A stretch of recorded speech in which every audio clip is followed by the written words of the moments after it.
pages de livres analyses, de reportages, de photos inédites pour mieux comprendre une ville, un pays qui bouge. Ici Abidjan, votre magazine numérique gratuit disponible tous les mois. L'Afrique avance, ici Abidjan innove. Bonsoir à tous. Bienvenue à ce nouveau numéro de Zone des Vérités. Je reçois aujourd'hui deux invités. Il s'agit de Patrice Beké. Patrice Beké, bonjour. Bonjour José. Patrice Beké est journaliste sportif au Nouveau Courrier. Le deuxième invité, c'est Serge Nguessan. Serge Nguessan, bonjour. Bonjour. Serge Nguessan est journaliste au quotidien de sport, appelé aussi Le Sport. Tout à fait. Avec eux, nous allons débattre de l'actualité sportive. Quel entraîneur pour la nouvelle sélection de Côte d'Ivoire après le départ d'Hervé Renard? Quel éléphant allons-nous voir ce dimanche face au Gabon dans le cadre des éliminatoires de la Coupe d'Afrique CAN 2017? Quel bilan partiel pouvons-nous faire après la participation des éléphantes de Côte d'Ivoire à la Coupe du Monde Canada 2015? Avec eux, nous allons débattre de ces questions, mais avant, pour aborder le premier sujet, je vais vous demander comme ça, avez-vous été surpris du départ d'Hervé Renard? Je dirais que je n'ai pas été surpris parce que dès la fin de son contrat déjà avec la campagne de la CAN, les signes étaient déjà annonciateurs. Bon, mais vous savez, Hervé Renard était un monsieur élégant dans ses rapports et vous remarquerez que depuis son temps qu'il a passé avec les éléphants, il n'a jamais eu de propos de travers envers ses employeurs. Mais on sentait qu'en bas, il y avait de l'eau dans le gaz. Donc moi, ça ne m'a pas surpris quand il est parti. De l'eau dans le gaz, Patrice Beké. Pensez-vous qu'il y avait de l'eau dans le gaz? Depuis le début. Depuis le début, c'est vrai que Hervé Renard a reçu un accueil triomphal en arrivant sur les bords de la lagune Ébrié. Et puis, vous savez que les vernis, ça ne dure jamais. Tout de suite, il est rentré de plein pied dans la réalité des fêtes. Il a été question comme ça de s'occuper de la sélection olympique et un peu de la sélection à prime. Donc, dans le regroupement de ces jeunes gens-là et dans la manière de faire de la fédération ivoirienne, tout de suite, Hervé Renard a découvert malheureusement que entre ce qu'on lui a dit et les réalités, l'organisation n'était pas aussi parfaite que cela. Il avait du mal à convoquer les joueurs, les convocations arrivaient en retard. J'ai personnellement été témoin d'une scène cocasse. Justement, avant d'aborder cette scène, Patrice Beké, vous abordiez vraiment ce sujet. Ne pensez-vous pas aussi que l'atmosphère aussi a favorisé son départ, notamment l'affaire peut-être des primes où il était aussi une victime, un peu à alimenter un peu son départ? Oui, je pense que l'environnement aussi a joué dans sa décision de départ, parce que si on prend sa version officielle, ce qui a motivé son départ, et il parle d'un nouveau challenge. Il s'est dit, j'ai remporté 2 CAN sur le continent, aujourd'hui je vais avoir une autre expérience avec la Ligue et puis le Mondial, mais je me dis que quitter les éléphants pour atterrir à Lille, bon, en termes d'ambition, ça ne reflète pas véritablement la pensée d'Hervé Renard. Et puis avec le Mondial, il avait la possibilité d'avoir, avec les éléphants, une vitrine pour le Mondial. Mais s'il est parti, c'est parce que justement, l'environnement dans lequel il évoluait n'était pas vraiment favorable à l'évolution qu'il voulait donner à son travail. Donc je pense que c'est... Patrice Beké, vous parliez tantôt d'une scène que vous avez vécue. Oui, avant d'en revenir, je dis simplement que, écoutez, le départ, il ne faut pas voir le départ d'Hervé Renard à Lille comme une régression professionnelle, non. Hervé Renard est fondamentalement un compétiteur. Et il est sur la même longueur d'onde que Mourinho. Mourinho dit que je deviendrai sélectionneur lorsque j'aurai tout gagné avec les clubs. Lorsque j'aurai vraiment prouvé avec les clubs, je veux bien sélectionner à 70 ans. Quand vous regardez Hervé Renard, c'est un compétiteur qui va toujours sur la brèche. Et donc, voilà. Donc, pour lui, je dirais aujourd'hui qu'il a été sélectionneur par accident. Et lorsque il a été appelé à Sochaux, il est allé, il a goûté à la compétition. Il s'est dit que la Ligue 1, étant l'un des championnats majeurs d'Europe, cela lui sied. C'est là-bas qu'il peut prouver vraiment ce dont il est capable. Il a été sélectionneur, écoutez, avec beaucoup de chance. Il a pris 2 fois la CAN, sur combien d'années? En moins de 5 ans. Ça courait le risque de devenir une routine. Mais je dis que Hervé Renard, moins de 3 mois après son arrivée, était déjà pressé de repartir. Et je dis que j'ai suivi cette scène où il était venu, où il avait un entraînement avec l'équipe A-Prime au Champrou, et il découvre que l'Africa et le CO Congo qui préparaient leur saison 2014-2015 avaient un match amical programmé sur le Champrou, alors que la fédération lui a donné les gages selon lesquels il pouvait s'entraîner. Donc c'est un problème d'organisation. Déjà Hervé avait eu un coup de sang ce jour-là, et il y avait des dirigeants qui étaient là. Quand j'ai approché ces dirigeants, ils m'ont dit qu'Hervé en a marre et qu'il attendait une petite faille. S'il avait des propositions, ou bien que, en tout cas, la moindre des failles, il s'engouffrerait pour dire qu'il quittait les éléphants. Bon, la CAN, comme je le dis si bien, ça a été une vitrine. Après les 2 premiers matchs nuls, qu'est-ce que Hervé Renard n'a pas entendu? Qu'est-ce que son entourage n'a pas entendu? Après, quand on gagne, dans l'euphorie, tout le monde est content. Mais je retiens, si je suis le sélectionneur, que ces gars-là, ils étaient prêts à me dire. Je parlais des dirigeants fédéraux, de nos dirigeants fédéraux. Je me dis que ces gars-là, si j'avais joué, ils m'auraient éjecté sans remords. Et puisque j'ai gagné et que j'ai des propositions, je pars. Alors, Hervé Renard parti, son adjoint, Camara Ibrahim, a pris le relais. Mais il est intérimaire. Aujourd'hui, il va disputer son premier match sur le banc des éléphants contre le Gabon. Mais avant, la FIF déjà a lancé un appel à candidature et pour voir un peu comment est-ce qu'on pouvait retrouver le remplaçant d'Hervé Renard. Mais avant d'aborder ce sujet, nous allons assister ensemble à un magnéto réalisé par Jean-Joël Stabi et Mel Beili. C'est intéressant de faire un appel d'offres dans le choix des entraîneurs parce que ça permet au moins de choisir ce qu'on veut, de choisir la crème des crèmes, quoi. Je veux un entraîneur blanc parce que c'est encore mieux. Ils ont du caractère par rapport aux Noirs.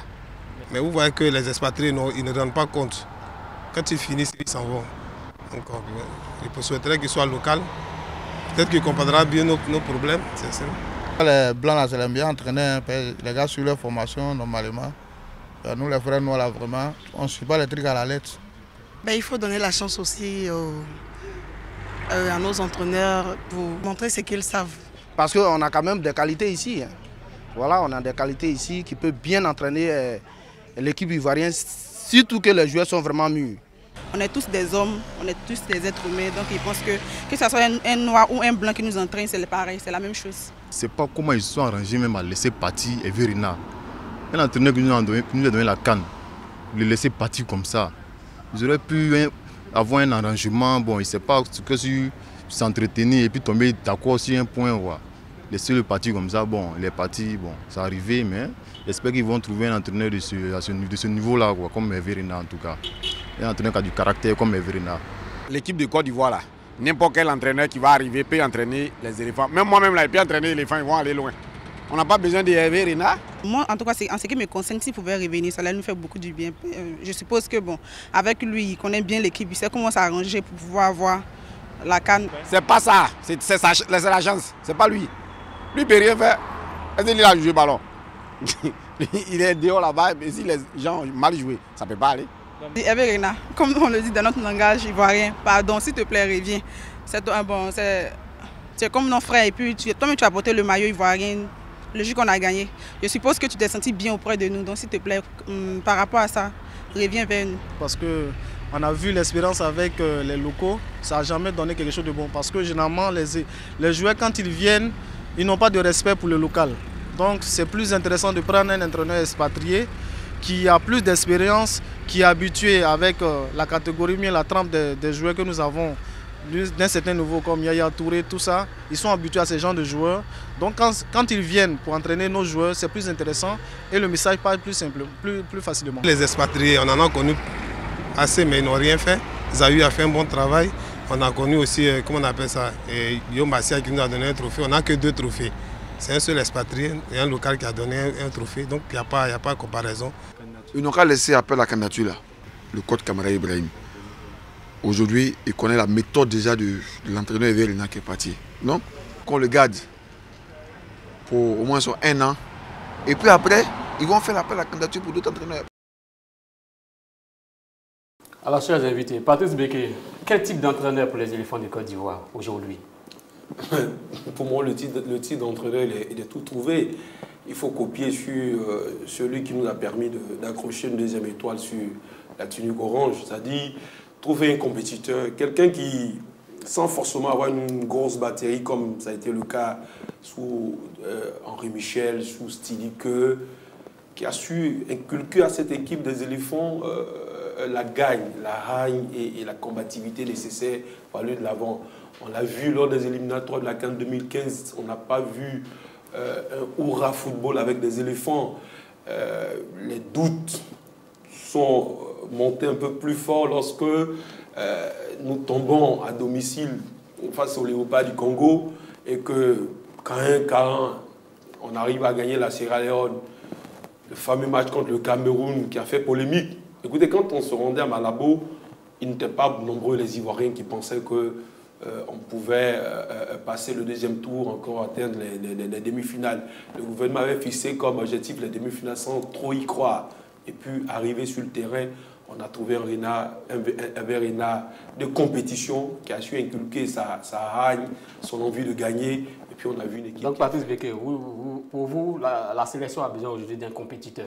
D'un compétiteur, vraiment quelqu'un qui peut amener un groupe à gagner sans forcément avoir les individualités qu'on avait de 2002 à 2010. Serge Nguessan, pour vous, quel type d'entraîneur à Côte d'Ivoire aujourd'hui? En plus du compétiteur, je dirais qu'il faut aussi un entraîneur expérimenté qui a la connaissance des compétitions internationales et puis qui connaît aussi les compétitions africaines.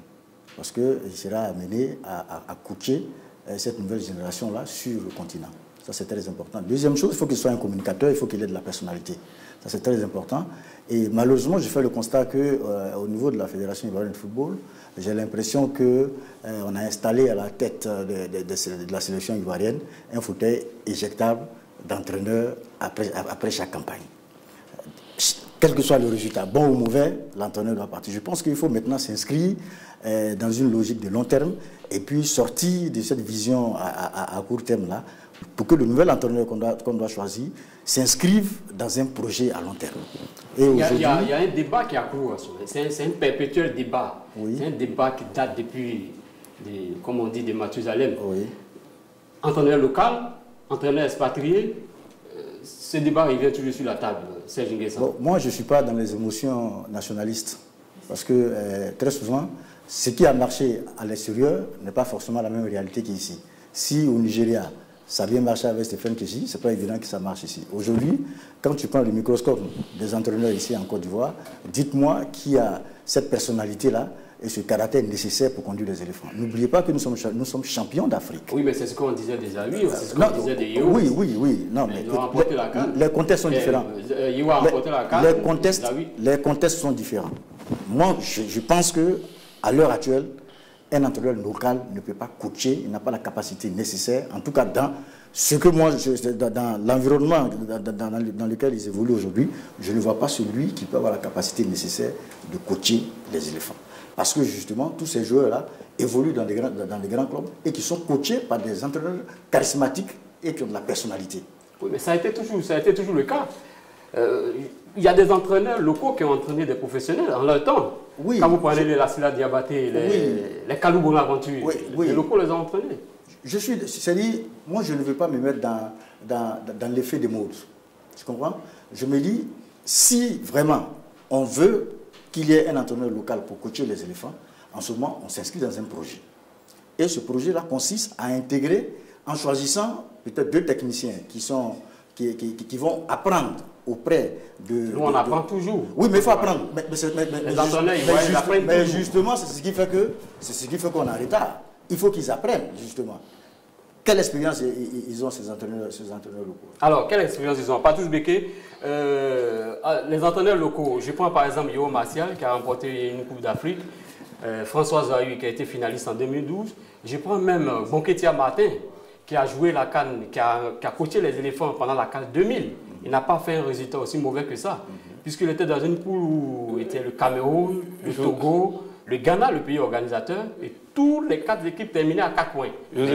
José, l'un des gros problèmes des Africains, et particulièrement des Ivoiriens, c'est d'évoquer le faux débat. Les faux débats nous distraient, nous éloignent de l'essentiel de la réalité. Je ne peux pas en même temps dire qu'il n'est pas dans l'effet des modes et être dans l'effet des modes.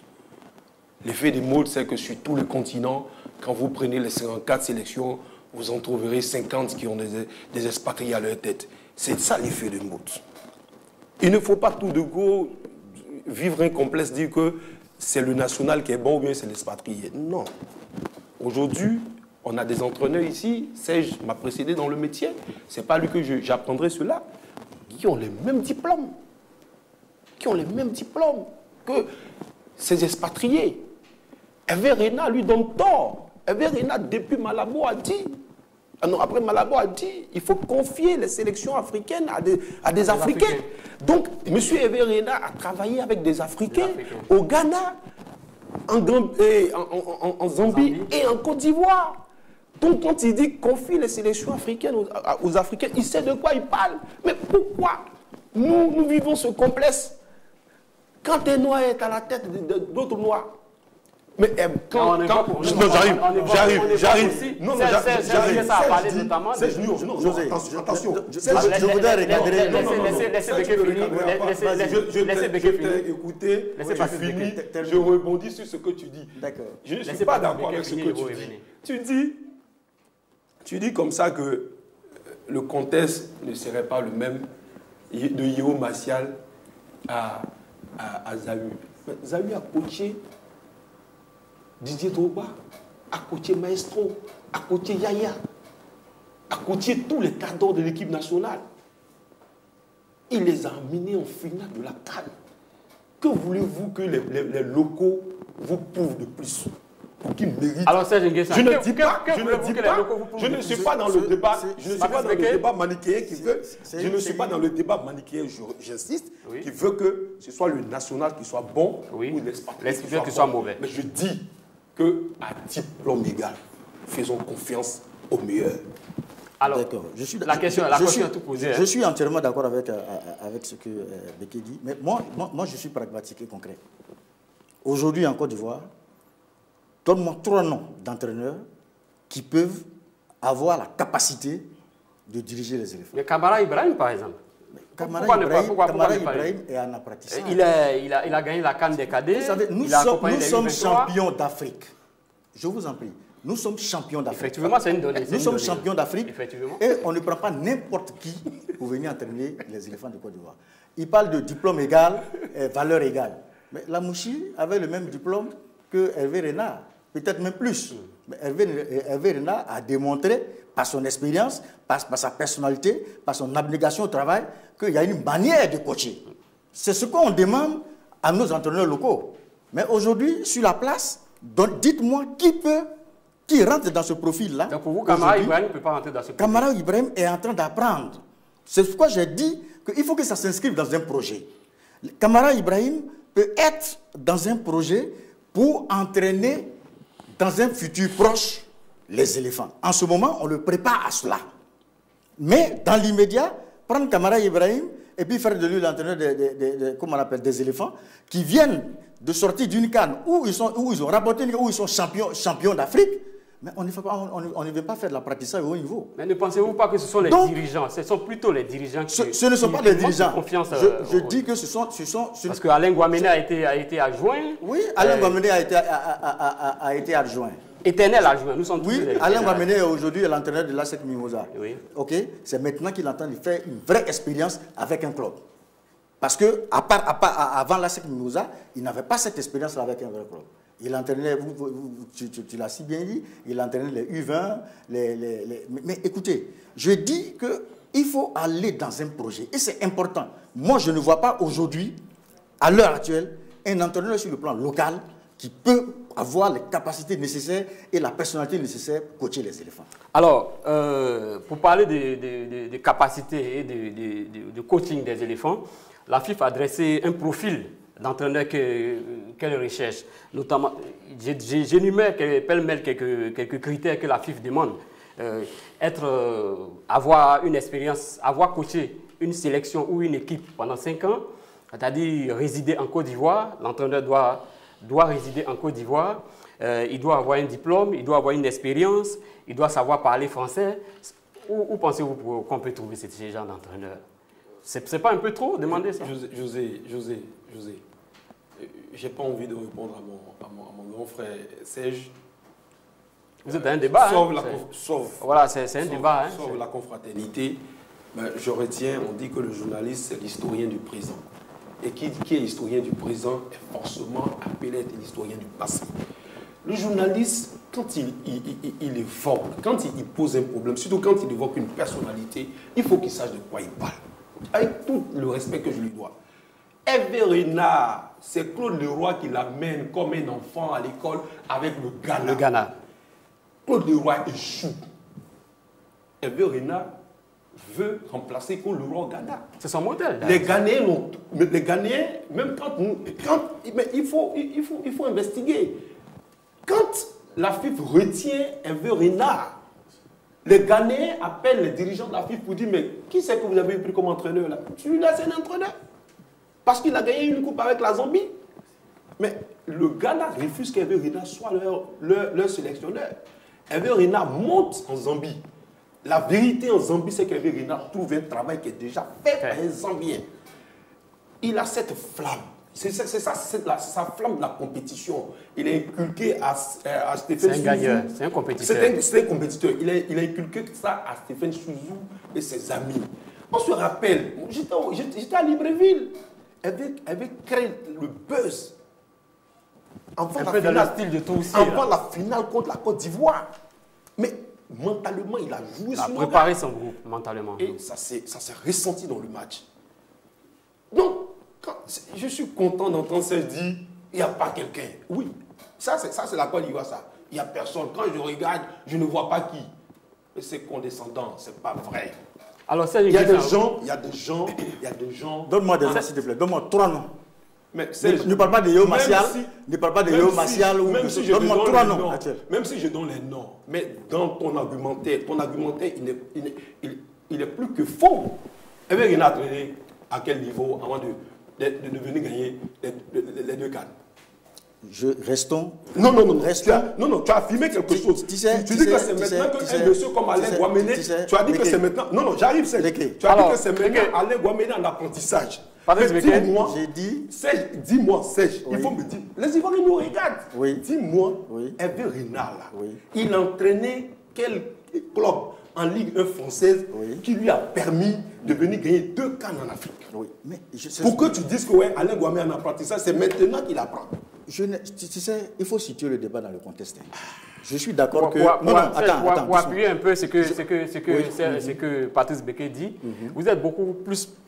Vous optez beaucoup plus pour l'option d'un entraîneur expatrié. Absolument. Voilà. Donc, avec tous ces critères que vient de donner la FIFA, pensez-vous qu'on peut trouver un entraîneur?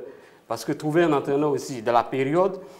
À cette période-là, pensez-vous qu'on peut trouver un entraîneur qui remplisse toutes ces conditions-là? Mais évidemment, puisque déjà, après l'appel à candidature, il y a plusieurs déjà noms qui se sont déclarés. Donc je pense qu'on peut trouver dans le profil, forcément. Mais moi, je pense que ce profil-là aussi, ce n'est pas ce profil-là qui est le plus important. Mais c'est la capacité au technicien qui viendra de pouvoir créer un groupe, donner un fond de jeu à l'équipe, de pouvoir coacher l'équipe. C'est ça qui est le plus important.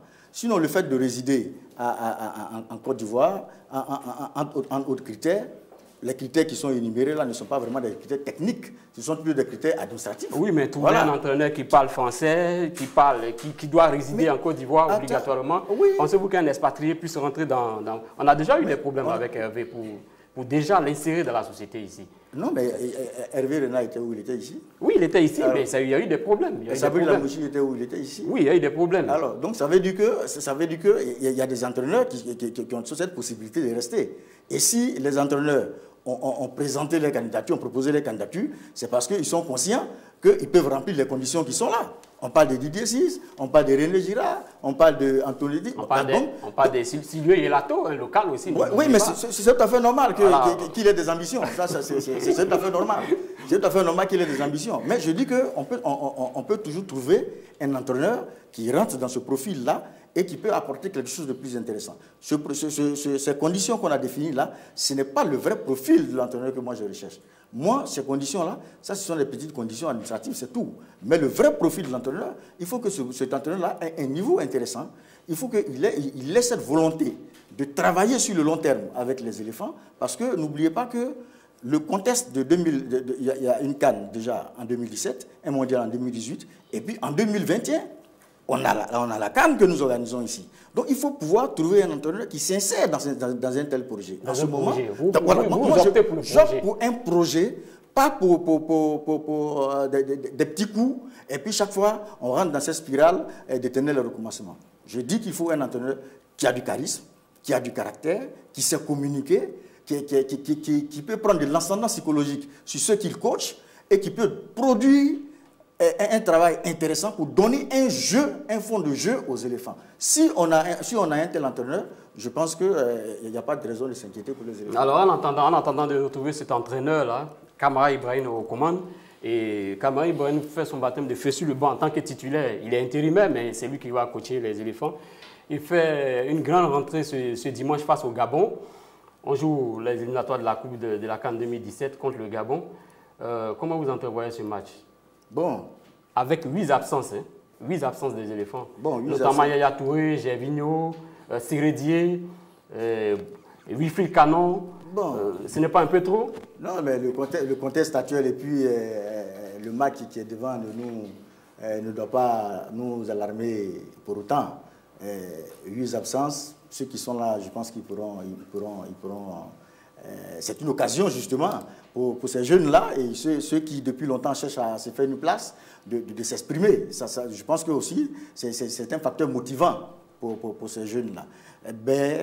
Très souvent, j'entends dire qu'il n'y a pas d'enjeu dans ce match. Oui, Patrice Béquet, effectivement, il n'y a pas d'enjeu parce qu'on explique un peu brièvement à nos internautes.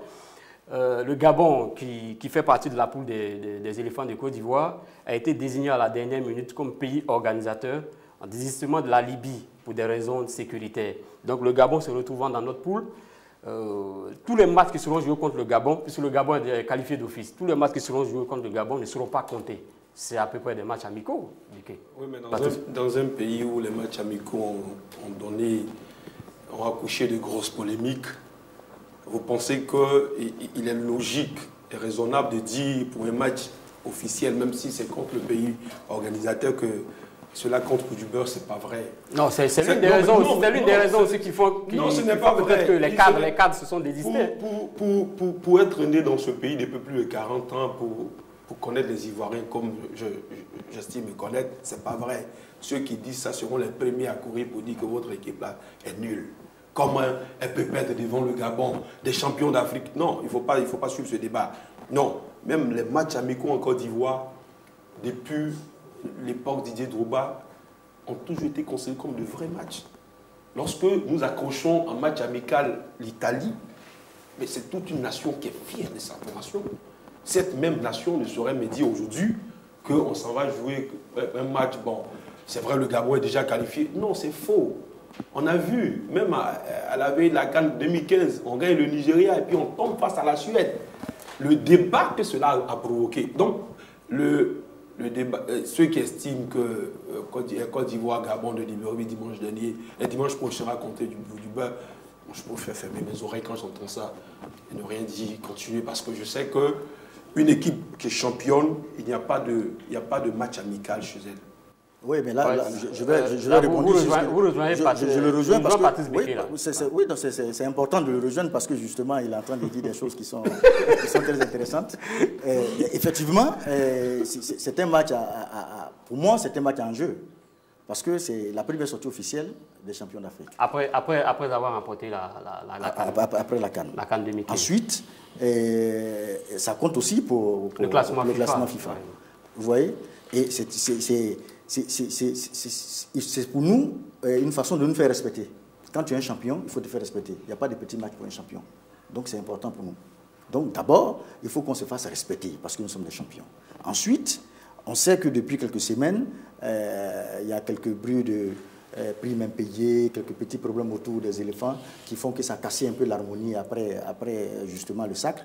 Donc une bonne victoire devant le Gabon, un bon match devant le Gabon pourrait permettre justement à cette équipe-là de reprendre confiance et puis aussi aux Ivoiriens de se mobiliser davantage de l'équipe. Et puis encore, voilà, pour Camara, c'est une occasion de nous montrer qu'il peut prochainement, dans un futur proche, prendre les règnes c'est vrai qu'on ne peut pas le juger en un match, mais déjà, mais je pense que... Donc vous êtes un peu d'accord? Non, je n'ai pas dit que les locaux ne peuvent pas. Mais j'ai dit qu'il faut inscrire les locaux dans un projet. Dans un projet. Voilà, dans un projet pour coacher les éléphants. Donc Camara a là l'occasion de prouver qu'il a l'appui nécessaire, il peut faire des choix nécessaires, imposer une tactique nécessaire pour apporter quelque chose aux éléphants. Donc c'est à lui de jouer. Donc c'est un match qui est pour moi est très important pour la suite des éléphants. Alors, pour emprunter les propos de Serge Nguessan, notre équipe masculine, les éléphants sont des champions, comme il a dit, mais qu'en est-il des éléphantes? L'équipe nationale féminine qui est en ce moment au Canada, qui joue la Coupe du Monde, elle a joué son deuxième match, pas plus tard qu'hier. Mais avant de revenir sur ce sujet, nous allons ensemble regarder un magnéto toujours réalisé par Jean-Joël Stabi. Les éléphants en femmes, là, c'est pas la peine. Voilà, on a qu'à penser plutôt aux garçons. Elles ne font pas d'efforts parce que 10-0, là, vraiment, c'est pas fameux. Peut-être que c'est parce qu'elles n'ont pas voulu mouiller maillot. On ne peut pas trop les accuser parce que ça dépend d'abord de la préparation qu'elles ont eue. Est-ce qu'elles ont eu une bonne préparation? Est-ce qu'elles ont eu les moyens qu'elles voulaient d'abord avant de pouvoir faire cette préparation? Je sais que c'est parce que la fédération n'a pas donné les moyens. Mais si le résultat est mauvais, on n'a pas à jeter de discrédit sur ces filles. On aurait pu faire un résultat quand même meilleur, prendre 1-0, 2-0, ça aurait été bon, mais jusqu'à 10-0, un score fleuve comme ça, ça a dit que nos éléphantes n'ont pas su se préparer comme il fallait. Est-ce que réellement en Côte d'Ivoire, le football féminin est considéré comme un vrai sport? Parce qu'il ne s'agit pas de prendre des gens pour aller. Voilà, il faut organiser des tournois pour des filles comme le championnat ivoirien, hommes. Et au-delà de ça, sélectionner des filles, une bonne équipe pour aller prester ailleurs. Mais on ne peut pas prendre des gens à court de route et puis bon, aller à une compétition de taille. Parce que si les filles gagnent, c'est la Côte d'Ivoire qui gagne. Les hommes aussi gagnent, c'est la Côte d'Ivoire qui gagne. Donc pour moi, il n'y a pas de parti pris. Il faut mettre tout le monde au même niveau. L'entraîneur de l'équipe nationale féminine a dit que c'était un match test contre l'Allemagne. Bon, on verra le prochain match si ça sera un autre match test. Sinon, moi, où elles sont parties, elles sont mal parties, sincèrement. Qu'elles soient courageuses, bon, on ne peut pas justifier une équipe à un match. Bon, les autres matchs, elles doivent fournir des efforts pour que la Côte d'Ivoire sorte au moins, bon, pas humiliée, quoi. Alors, Patrice Béquet et Serge Nguessan, les éléphantes de Côte d'Ivoire, 2 matchs, 2 défaites, 10-0 face à l'Allemagne, 2-3 face à la Thaïlande. Patrice Béquet, quel commentaire? C'est pas une valise quand même, 10-0? Une vraie valise, tu veux parler de veste. C'est une vraie veste, 10-0, et c'est une vraie humiliation. On dira que j'ai été excessif, mais je dis que pour le respect que je dois pour mon drapeau, c'est pas normal que une sélection tunique orange s'arrange pour encaisser 10 buts en l'espace de 90 minutes. Personnellement, en tant qu'Ivoirien, je n'ai pas été fier. Il y a un nivellement au niveau des niveaux quand même. L'Allemagne, c'est la première nation. Non, attention, quelqu'un... José, j'ai suivi tes commentaires sur Facebook quand tu as dit que les Allemands n'étaient pas des extraterrestres. Non, c'est 11 contre 11. Le niveau, il peut y avoir une à 2 classes de niveau de différence. Mais on s'arrange pour que la défaite soit dans une certaine proportion. J'ai été parmi ceux qui ont annoncé cette bérésina. J'utilise bien mes mots. J'ai dit que quand je vois la préparation, quand je vois l'engagement du premier responsable du ballon rond en Côte d'Ivoire, pour moi, j'estime que les filles ont été délaissées à Yamoussoukro et qu'il ne faut rien attendre du Canada. Certains ont pu me considérer comme un Cassandre, mais ça s'est vérifié. À la veille de leur départ, 3 jours, j'étais avec le chargé de communication de cette sélection. Je lui ai dit, attention, n'allez pas prendre 10-0 face à l'Allemagne. Thiemele, là, peut-être qu'il me traitera de sorcier, mais je ne sais rien des sciences occultes. Quand une équipe comme la Côte d'Ivoire finit pour la première fois 3e à une CAN et que ça lui donne le droit d'aller participer à un mondial, on se donne le temps de bien préparer. Et je dis, je ne peux pas comprendre que... Effectivement, vous parlez de la préparation. Serge Nguessan va rebondir un peu là-dessus. Bon, pour vous, c'est un problème de préparation? Évidemment, c'est le résultat de l'amateurisme et de l'improvisation qu'on a toujours connu ici en Côte d'Ivoire. C'est pas normal, c'est pas sérieux. Quand vous voyez ces filles-là à Yamoussoukro, mais elles sont dans des conditions difficiles. On parle des matchs de préparation, lorsqu'on prend les 22 joueurs, on dit former 2 équipes et puis préparez-vous et puis aller jouer un mondial. Mais ce n'est pas sérieux, il faut respecter la Côte d'Ivoire. Un seul match amical contre le Cameroun que nous prenons 3-2, 2 matchs amicaux prévus contre le Ghana qui sont annulés à la dernière minute. On ne dit pas pourquoi. Bon, je ne sais pas... Alors, pour éviter ce genre de catastrophe-là, comme on peut le dire, qu'est-ce qu'il faut faire pour éviter tout? Mais c'est toujours l'épineux problème du financement des compétitions internationales qui se pose là. Parce que les gens ont l'impression que la fédération doit toujours tout faire. Mais il faut réfléchir sur notre formule de pouvoir. Parce que justement, les sélections, c'est l'État qui finance les préparations et les compétitions des sélections. Vous comprenez? Les fédérations, elles établissent un programme, elles font les communications. Donc c'est l'État qui doit donner les moyens pour que, justement, on puisse mettre ces athlètes-là dans de bonnes conditions et puis ils aillent jouer. Donc, le problème du financement des compétitions internationales est toujours posé là. Donc, il faut réfléchir pour voir quelle est la formule qu'il faut pouvoir trouver. Au niveau local aussi, il faudrait que la fédération aussi fasse un effort pour mieux organiser le championnat féminin. C'est important. Un championnat, avant que les filles n'aillent à cette compétition, ils étaient à 5 journées.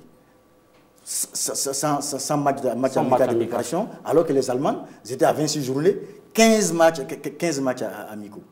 La différence est très nette. Donc il faudrait qu'ici même, parce que la préparation commence d'abord dans le championnat national, et puis ensuite on va en compétition. Donc la fédération aussi doit pouvoir voir dans quelle possibilité elle peut réorganiser aussi, je vais dire, le football féminin, pour qu'on ait à la fois une équipe masculine puissante et une équipe féminine aussi puissante qui sont au même niveau. Donc il faut pouvoir capitaliser tout cela. Alors, Patrice Béké, vous êtes aussi d'accord sur ce point-là? Tout à fait d'accord avec Serge quand il indexe l'état de Côte d'Ivoire. Mais en même temps, je dis que lorsque ce même état de Côte d'Ivoire a été défaillant chez les hommes, les dirigeants fédéraux sont tout de suite montés au créneau et ont pris des bastilles, ont amené quelque part là-bas, forcé la main à l'État qui a fini par financer. Quand il s'agit des dames, tous les va-t-en-guerre qui se soulèvent une fois que le ministre dit que votre budget est un peu exorbitant et qui arrive à défoncer les portes pour trouver les moyens, pour les filles, on n'a pas vu le même engagement, le même empressement. C'est dire que quelque part là-bas à Treichville, on n'a pas la même considération pour toutes les sélections. Vous voulez parler du siège de la fédération? Je veux parler des dirigeants fédéraux quand je parle du siège des instances fédérales. Voici des dirigeants fédéraux qui sont tout de suite montés au créneau lorsque le ministre a dit que je n'ai que 350 millions pour les éléphants et qui sont arrivés à nous trouver un budget de 3,5 milliards. Mais pour les filles qui n'ont pas 10 mots, et ça ne date pas d'aujourd'hui. La pauvre dame Betadou, même si elle n'ose pas le dire haut et fort, mais elle est seule à se débrouiller. L'État est défaillant. Mais c'est un État tortue qui a besoin qu'on lui mette le feu. Quand c'est pour les garçons, on s'empresse parce qu'il y a le prestige et parce qu'on y gagne. Mais quand c'est les filles, bon, on regarde faire, c'est pas normal. Alors, merci monsieur d'être venu sur ce plateau. Serge Nguessan du journal, du quotidien Le Sport, merci. Patrice Béké, du Nouveau Courrier, merci. Merci José, ça le débat a été par endroits un peu houleux, mais c'est là aussi la zone de vérité.